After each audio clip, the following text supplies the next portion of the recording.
You ever notice how loud the world is? Everybody's talking, everybody's got something to say. And in the middle of all that noise, you start to feel like if you're not saying something too, then maybe you're not doing enough. But let me tell you something I've learned. Silence builds strength, not weakness. It's in the quiet places where real power is formed. See, sometimes we equate silence with invisibility, like being quiet means being passive or worse, irrelevant. But being silent doesn't mean you're not present. It doesn't mean you don't have anything to say. It means you're choosing not to say it yet. It means you're listening, you're observing, you're storing up wisdom. That's strength. That's maturity. That's strategy. When you stay silent, you give yourself space to actually really hear what's going on around you and inside you. You're not just reacting to noise, you're filtering it. You're choosing what's worth your attention. And that right there is powerful because not everything deserves a response. Not every insult needs to be clapped back at. Not every challenge is worth your energy. Sometimes the best clapback is progress. Sometimes the best response is peace. Now, I know the pressure. You see folks online showing off, speaking out, performing like they've got it all figured out. And it's tempting to jump in to prove that you're out here too, doing your thing, making moves. But when your identity isn't anchored deep, you'll mistake performance for purpose. You'll start talking more than you're living. And that's dangerous. That's where people burn out trying to keep up a voice that was never meant to define them. There's something sacred about quiet seasons. Those seasons where you're not front and center, where nobody's clapping for you, where no one's reposting your wins. Those are the seasons where character is shaped, where your relationship with God deepens, where your mind is renewed and your heart is refined. And when the time comes for you to speak, you speak from free truth, not just emotion. You speak from clarity, not chaos, because your silence wasn't empty. It was intentional. Think about it. Some of the strongest people you'll ever meet don't talk much, not because they can't, but because they don't have to. They've learned that wisdom isn't loud. Growth doesn't need a stage. Real confidence is quiet because it knows what it carries. It doesn't need validation to prove value. So if you're in a season where you feel unseen, unheard, like your voice doesn't matter, don't rush to make noise just to be noticed. Use that silence. Sit in it. Let it teach you. Let it train you. Let it separate what's real from what's performative. You don't have to be loud to be powerful. You don't have to be seen to be significant. There's strength in staying silent when everybody else is screaming for attention, because sometimes the loudest thing you can do is stay quiet. People love to say you're doing too much when really all you're doing is focusing on yourself. Isn't it interesting how uncomfortable some folks get when you decide to stop explaining, stop justifying, and just do the work in silence? But let me tell you, focusing on yourself is not selfish. It's strategic. It's wise. It's necessary. We live in a time where distractions come dressed up like opportunities, where everybody wants your attention, your energy, your opinion, your presence right now. And if you don't have boundaries, you'll end up living everybody else's life but your own. You'll be pouring out from an empty cup, clapping for everybody else while your own hands are tired and trembling. That's not strength. That's survival, and survival is not the goal. Flourishing is. There's something holy about getting quiet enough to hear your own soul, about stepping back and asking, what do I need to heal from? What do I need to grow in? What do I need to let go of? Because you can't transform what you won't take time to confront. You can't progress when your eyes are always on what everybody else is doing. Focusing on yourself means taking responsibility for your life instead of blaming everything around you. It means acknowledging your patterns, your pain, your part in the process. And that kind of focus, that's rare. That's uncomfortable. That's real work. It's easy to get lost in somebody else's drama or someone else's dream. But to sit down, look inward and do the work, that's courage, that's clarity. And look, when you really start focusing on yourself, don't be surprised when people start falling off. Not everybody's going to clap for your boundaries. Not everybody's going to understand your silence. Some people liked you better when you were broken, when you were distracted, when you were always available but never present. But growth has a cost. You'll lose people, habits, comforts, but you'll gain peace, purpose, and power. This kind of focus doesn't mean you don't care about others. It just means you're finally learning to care for yourself first. And when you do that, you show up more whole, more grounded, more capable of loving others from a place of fullness, not desperation. You're not loving to be loved. You're loving because you are already secure in who you are becoming. Now, I'm not talking about perfection. I'm talking about process, day by day, quiet decision after quiet decision, choosing prayer over performance, rest over rushing, intention over impulse. You get to rebuild yourself without posting it. You get to become new without broadcasting every step. Let your life be the evidence. So if you've been questioning whether it's okay to pull back, to unfollow, to say no, to take time to recenter, hear me, it's more than okay. It's wisdom, it's survival, it's strategy. You're not missing out. You're catching up to who God called you to be. Protect that focus, because when you stop chasing everything else and start showing up for you, your growth, your healing, your calling, that's when the real transformation begins. Stay locked in.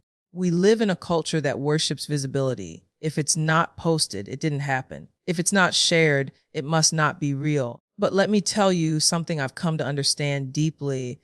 Progress happens in private. Growth doesn't require an audience. You don't need applause to evolve. There's a sacredness to moving in silence, to doing the work in the dark while nobody's watching, while nobody's cheering you on, while no one even knows what you're carrying. And in those quiet moments when it's just you, your conviction, your struggle, your God, that's where the real breakthroughs begin.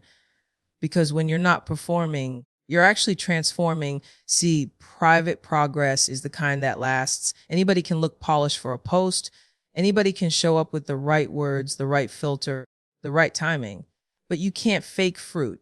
You can't fake a changed heart, a renewed mind, a healed soul. That kind of transformation doesn't come through visibility. It comes through surrender. It comes through obedience when no one's looking. It comes through showing up consistently with no fanfare, no audience, just faith. Some of the most significant shifts in your life won't be loud. They'll be subtle.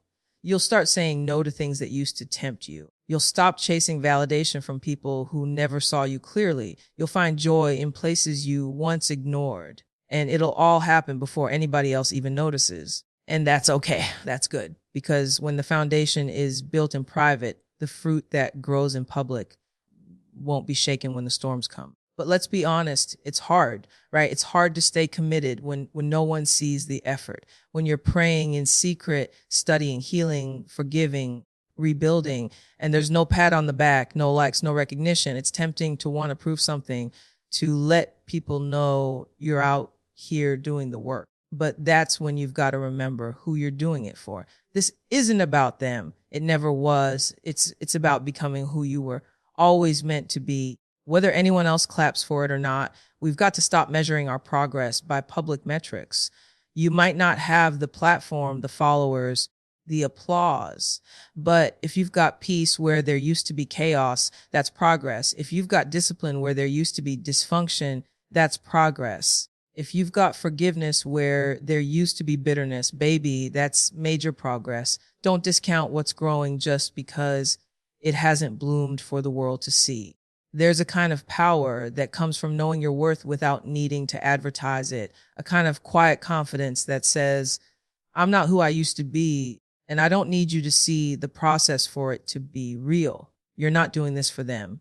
You're doing it for you, for your future, for your purpose, for your freedom. So don't rush the reveal. Don't trade depth for attention. Don't sacrifice your process for a platform. Let God develop you in private so you can stand firm in public. Let your roots grow deep before you show your fruit.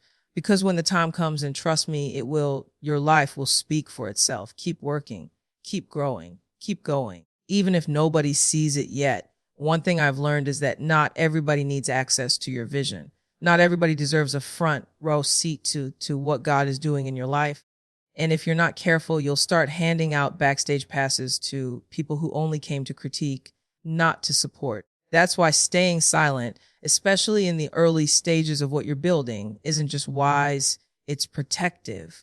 Because when you're focused, distractions start getting louder. And if you don't guard your mind, your peace, your purpose, you'll let their noise drown out your direction. See, some people don't question your vision because it doesn't make sense. They question it because it didn't come to them. They can't see what you see because they weren't supposed to. And when you start sharing everything too early, too loud, too publicly, you give space for doubt to creep in. Not just theirs, but yours. You start second guessing what you were so sure of. You start watering down the vision to make it more digestible. But the truth is, some things are meant to be kept in the soil a little longer. Some things need silence to grow strong. People love to offer opinions on blueprints they've never studied, lives they've never lived, battles they've never fought. And if you're not anchored in what you know to be true, their opinions will start to sound like facts. Their limitations will start to feel like your boundaries. That's why you have to protect your focus, not because you're afraid, but because you're aware that too much noise can blur even the clearest vision. Focus requires discipline. It means turning down the volume on everything that doesn't feed your purpose. It means knowing when to talk, and more importantly, when not to. It means knowing when to invite people in and when to let God work it out with you in the quiet. Silence doesn't mean isolation. It means protection. It means you're choosing to be intentional about what you share, when you share it, and who you share it with. And listen, not everyone who claps for you is cheering. Some are just keeping rhythm with their own envy. Some are watching just to see if you fail. And that's not a reason to move in fear. It's a reason to move with discernment. Because when you're building something that's never been built before, you need clarity. You need peace. You need room to think, to pray, to refine. And that kind of space can't exist in chaos. We think that being seen equals being validated. But some of the most powerful seasons in your life will be the ones nobody knows about, the breakthroughs that happen behind closed doors, the decisions you make in the stillness, the discipline you hold on to when no one is watching. That's where the real work happens. That's where focus becomes fuel. So if you're in a season where you feel like nobody gets what you're trying to do, good. That's confirmation that your vision is bigger than their understanding. Stay quiet, stay grounded. Let them wonder. Let them speculate. You don't owe the world an explanation. You owe your future your focus. Guard your vision like your life depends on it, because in many ways it does.